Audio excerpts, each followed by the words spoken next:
You've seen their highs, you have seen their lows. Now see them for who they are as the front row seat brings you up close and personal with star athletes.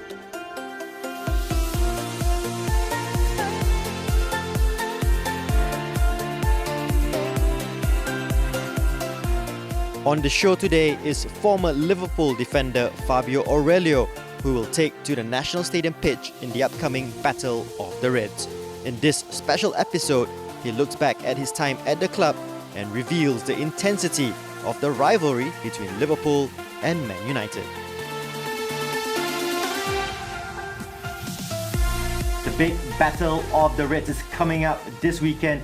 We have the Liverpool Reds, the Manchester Reds and the Singapore Reds battling it out at the Singapore National Stadium, and it is an absolute honour to have Fabio Aurelio, former Liverpool defender, now part of the Liverpool Reds that will be playing at the National Stadium. And not your first time in Singapore, but how much do you enjoy coming to the Lion City?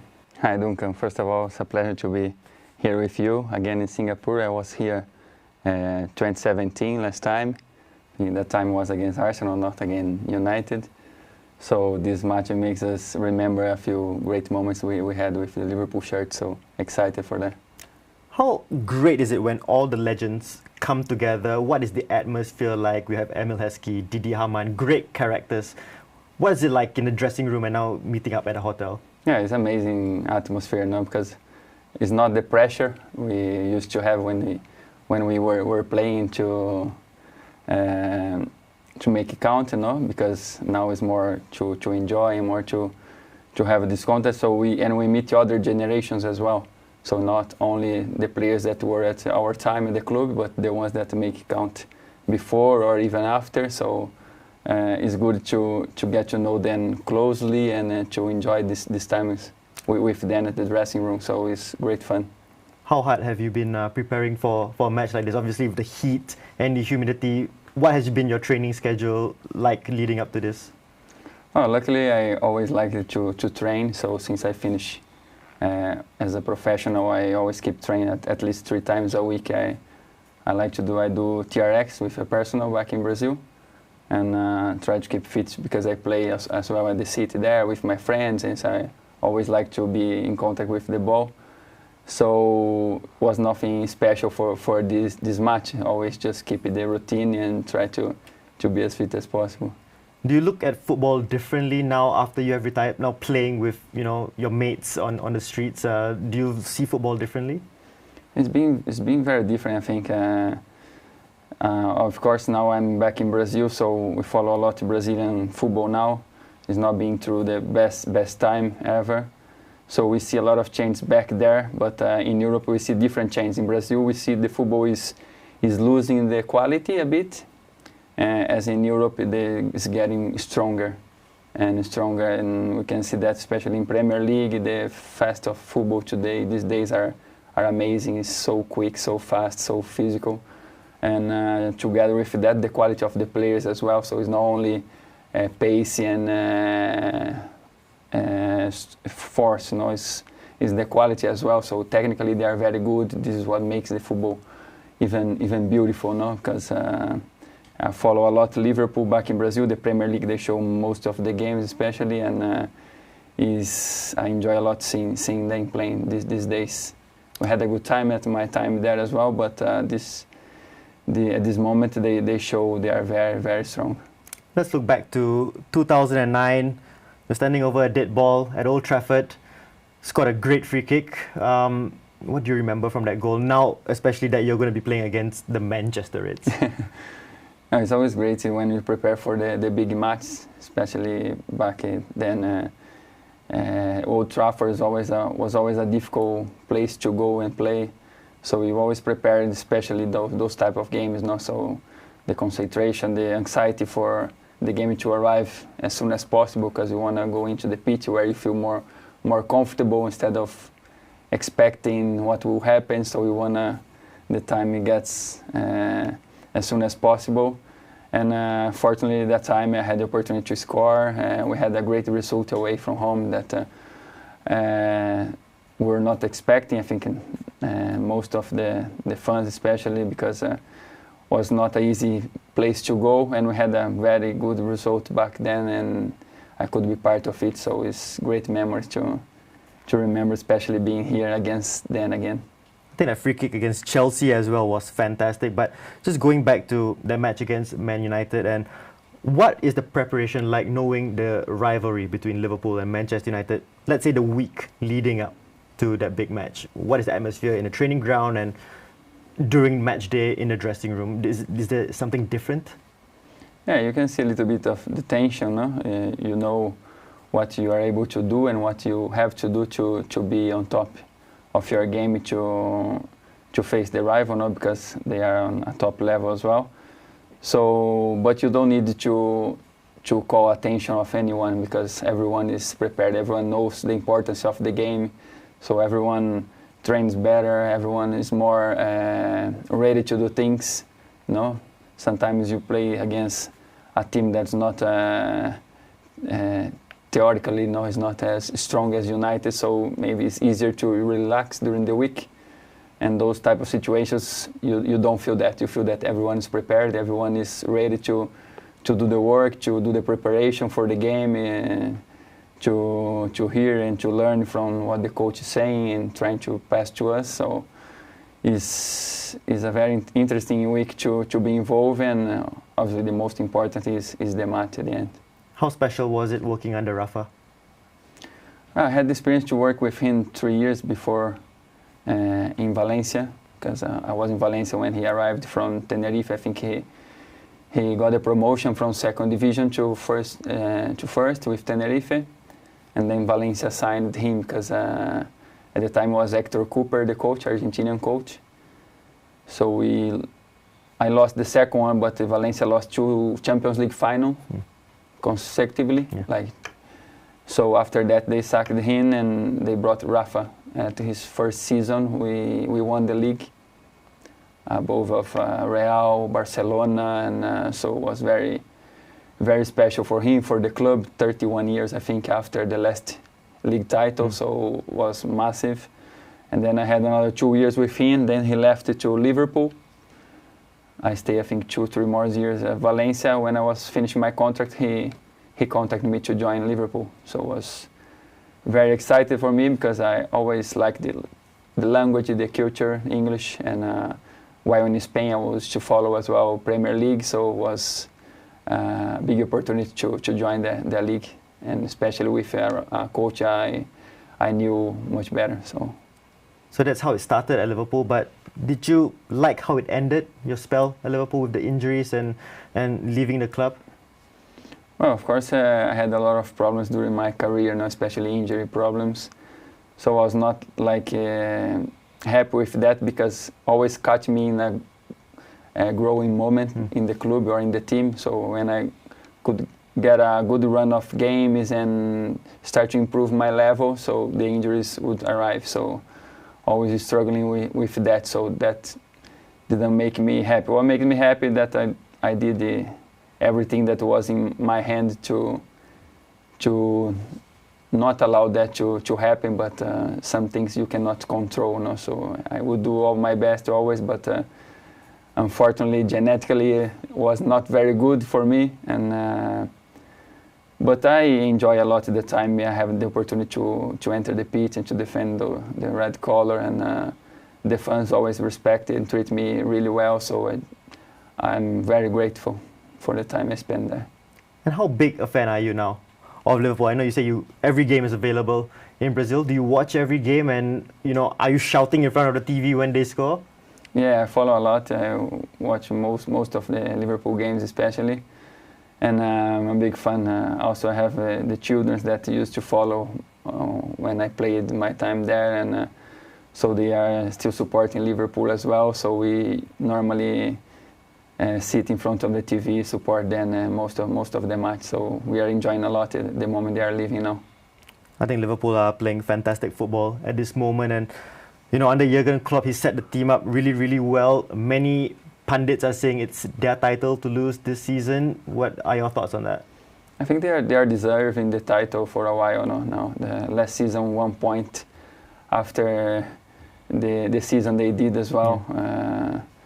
the record of points, and even like that, the Man City could get 1 point ahead of them. But this season they started really strong as they ended the last one, so they have a big gap now from Man City especially, and but still quite a long way to go. But they seem very strong. They seem they won't lose those many games or those many points they got ahead now. So I'm very excited that they can finally win the Premier League title this season. Now, you made your career as a left back, and back in the day, growing up, left back used to be the position where the worst player on the pitch used to play. But that position, left back and right back, but I think that position has evolved now, and we are seeing, especially at Liverpool, where the wing backs are so important to how they set up. And have you seen a transformation in your football career from where a left back perhaps used to just stay back to now being one of the most focal points in attack for a football team? In Brazil, when I was playing just before I started in São Paulo, because I started in São Paulo, I went to São Paulo when I was 14 years old, in 94 it was that, and I got to professional 97. And in Brazil, the fullbacks was always like have to get to the cross, to the bottom of the line to cross balls. Was always like an important role by that time, no Brazil. But when I went to Valencia in 2000, the fullbacks, they couldn't cross like the midfield. So I struggled to play that because they wanted me to be more defensive, and I was more going forward. And I learned a lot with that. I also played a lot of games with Rafa, under Rafa, and as a winger as well. So because I had to improve a bit defensively, and that improved my game, I think. But I can see after that this position also in Europe becomes more important, and it's a big part of the team now are the fullbacks, because they come from behind, they surprise a lot, and they, especially looking now at Robertson and the other side, yeah. Arnold. So last season I think 13 assists each, and this year they have a few already. So it's been amazing watching them play. And the last one against City, Arnold crossed the ball to Robertson, the cross to Salah to score a goal. So they are being a great part of this team of Liverpool. And we cannot forget also Klopp, that is doing a magnificent job as a coach. And he moves everyone around the stadium, not only the players, but the ones that are watching or the fans, because from seeing him command the team, I think like I would like to have him as a coach, because he seems incredible. So I think the Liverpool Reds coming up at the National Stadium will have some great fullbacks as well. You're going to be competing at left back with John Anarisa as well, so there'll be some great competition. But how much are you looking forward to playing in a mixed crowd? It's going to be Singapore fans there, Man United fans, and of course Liverpool fans. So looking forward to playing at the National Stadium once again? Yeah, a lot. I had a good time last time, and I saw that Brazil played here a month ago, I think, as well, on the national team. And it's a massive stadium. No doubt it will be a great atmosphere as well. But this time it will be more relaxing. We can enjoy more. John was a big partner back in my time in Liverpool. We get to play together sometimes as fullback and winger. So we celebrate birthday the same day. He's just 1 year younger. But I'm very looking forward to this match and to enjoy again the fans, the crowd here back in Singapore. Well, fantastic having you on the front row seat. But don't go anywhere yet. We will have a little game segment. You said you watch every Liverpool game. So, a huge, massive Liverpool fan. Let's test your knowledge on Liverpool coming up in our game segment.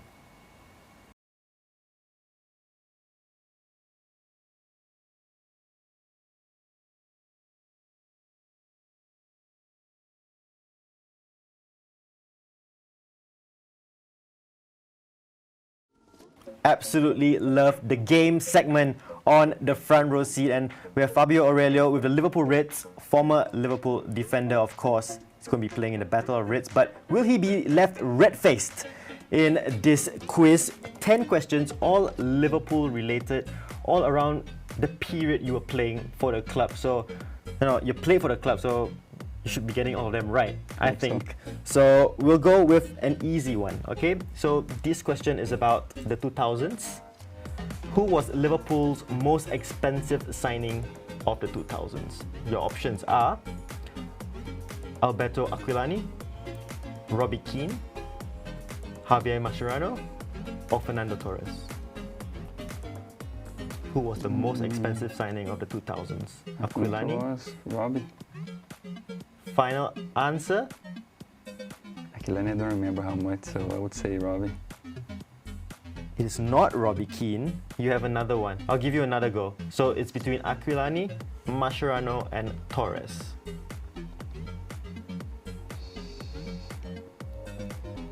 Torres, I don't remember seeing them that much. So Rafa Benitez signing. No doubt he was the most impressive one, but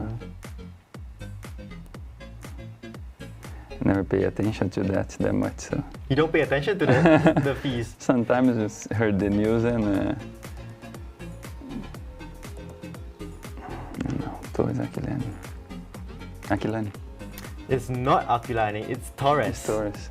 Most Was expensive signing. more obvious than I expected. Yeah. Don't overthink it, alright? 0 for 1. Next one. Alright, so January 2010. Okay? What was unique about the starting 11 that took to the field in January 2010 when Liverpool played against Stoke City? Okay, do you remember this game? So, here are the 4 options, okay? It was the first time it did not contain a player with a short sleeve shirt on. That means everyone was wearing long sleeve. It was the first time it did not contain a player born in Merseyside. Was it the first time it did not contain a player born in England? Or was it the first time it did not contain a player wearing a shirt number 1 to 11? That means from number 1 to 11, there was no player that had that shirt on. So do you remember January 2010 against Stoke City? You were at the club. Yeah, it was Kenny. It's a tricky one. I think it's the toughest of the 10. This one is the toughest. Was Kenny or was So Roy? was it Roy? short? Was it so no short sleeves? A player not born in Merseyside at all in the first 11? A player not born in England in the first 11? Or was it a first time that it did not contain a player wearing the shirt 1 to 11? I have to bet this one again. So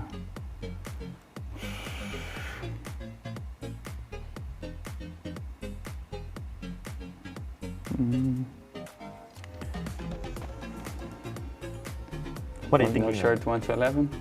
That is right.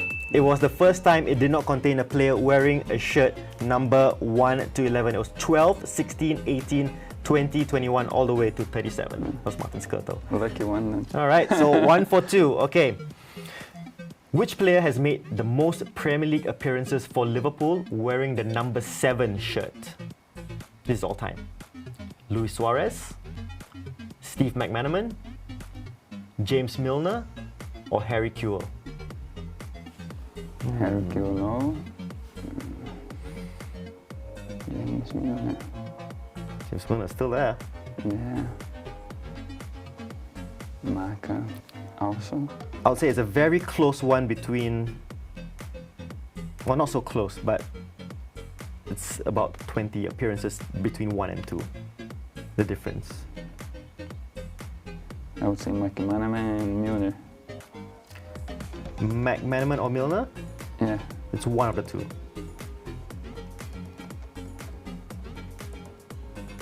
Milner's been there since. I go for Milner. It is James Milner. Suarez is second. Suarez 110. And Milner, this is of course back to the 1st of December, 1st of January 2019, the stat. But at that time, Milner had 112.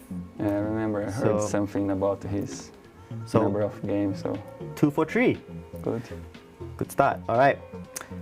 Okay, so Liverpool recorded the biggest win in the Champions League history with an 8-0 thrashing of Besiktas in 2008. Remember that? Who scored a hat-trick that night? Was it Benayoun? The hat-trick. Was it Ryan Babel? Peter Crouch? Or Fernando Torres? Oof, I know Fabio scored a few. I think they showed this game, a week or two ago. I saw the highlights again. Is it Babel? I think it was Babel. Is that your final answer? Yeah, It's not Ryan Babel. not Babel. You have another go. So it's either Yossi Benayoun, Peter Crouch, or Fernando Torres. To Yossi then. Hmm? Yossi Benayoun. It is Yossi Benayoun. We'll give it to you, 3 for 4. Okay, do you remember that great goal Xabi Alonso scored from just inside his own half? Newcastle. I didn't even have to give the options. 4 for 5. All right, here we go. Okay, this is 2001. All right, Liverpool played Alaves in the UEFA Cup. 5-4 was the final score. Out of Steven Gerrard, Gary McAllister, Robbie Fowler, and Michael Owen, who did not score on that night? Did not At that score. time I wasn't there, so let's try to. The 4-3? 4-3 was It it? was 5-4. 5-4. Mm. So with Stevie. The options is Stevie. Oh, it's Stevie, Gary McAllister, Robbie Fowler, and Michael Owen, who did not score in that Did match. not score. I have to bet. Robbie? No, it wasn't Robbie. He did score. He did score. So it's Stevie, Gary McAllister, or Michael Owen. Michael. You're right. Michael Owen. Michael Owen did not score. 5 for 6. You're doing well. Giving you a lot of second chances, by the way. Yeah, thank Okay, so Liverpool's first silverware of the decade of the 2000s was in 2001, the League Cup final beating Birmingham 5-4 on penalties. Again, who was the only red to miss his penalty? Was it Didi Hamann? Was it Elman Heskey? Was it Michael Owen? Or was it Jamie Carragher? I have no idea, but Okay, I think it's a tough one. I'll give you a massive clue. Okay? It's one of the two that's going to be playing in Battle of the Reds. so the options again, please. So it's either Didi Hamann or Emil Heskey who missed his spot kick in the 2001 League Cup final against Birmingham. Emil? It's not Emil. Emil Heskey? It wasn't. It was Didi Hamann who Oh, Didi missed, Hamann. and usually reliable from the spots. All right, next one we go. Okay, Robbie Fowler made a return to Anfield in 2006. Remember that? But who did he score the first goal of his second spell against? So when he returned in 2006, who did he score his first goal against? Options: Birmingham, Fulham, Watford, or Sheffield United. I think it's you Watford remember or it? Sheffield. It's Watford. Watford. It's not Watford. So then Sheffield. It's not Sheffield. No. It's Fulham. Fulham. Yeah. Do you remember that game? I remember this spell because I arrived in 2006 as Okay. well. All right. Next one. The ninth question. So the Reds, Liverpool won the Super Cup twice in the 2000s. Which two teams did Liverpool beat to claim the trophy? Should know one very well. So it's either, well, I can't tell you this. You know it. Okay, anyway, Leverkusen and Valencia, Bayern and Porto, CSKA and Bayern, or Monaco and Lazio.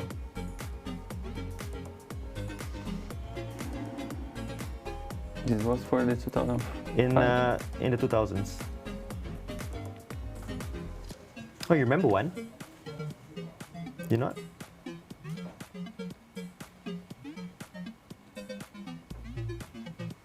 Can you repeat again, please? Liverpool won the Super Cup, the European Super Cup, twice in the 2000s. Which two teams did they beat in each final? Is it Leverkusen, Bayer Leverkusen and Valencia, Bayern and Porto, CSKA and Bayern, or Monaco and Lazio? Not a clue. We'll bet again. You said Bayern Monaco?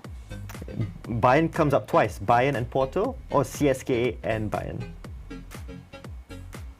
Bayern Porto. It's not Bayern Porto. It's the other one that you mentioned. It is CSKA and Bayern. CSKA Bayern. So you got the Bayern one, right? Okay, last one. Okay. How many trophies did Liverpool win in total in the 2000s? Is it 11? Is it 10? Is it 9? Or is it 12? So basically from 9 to 12, how many? 9, 10, 11, 12. How many trophies did Liverpool win in total in the decade? Let's see. Not many in the decade, so 9? It's not 9. You have another go.